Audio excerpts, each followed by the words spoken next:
Welcome!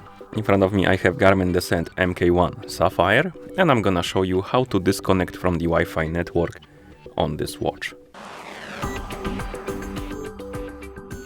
First thing we need to do is to open the menu, and you can open it by pressing and holding the up/menu button. Once the menu opens, you can scroll through the menu by using the down and up buttons. Scroll through it, find the settings option, and once you find it and select it, press the start button to enter. Here, find the option called Wi-Fi. So scroll through the menu, find the Wi-Fi, select it, and then press start button. Now scroll through the menu, find the option called My Networks, select it and press start button. And right here you should have the list of networks you're connected to.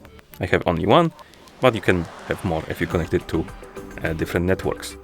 And once you find the network you want to remove and select it, you can press start button. Then scroll down, select the remove option, then select yes and press the start button to remove it. And now the network is removed, so it's not saved them anymore, and you are disconnected from it. And once you're done, you can press the back button a couple of times to go back to watch face. And that's how you disconnect from the Wi-Fi network on this watch. Thank you for watching. If you found this video helpful, please consider subscribing to our channel and leaving the like on the video.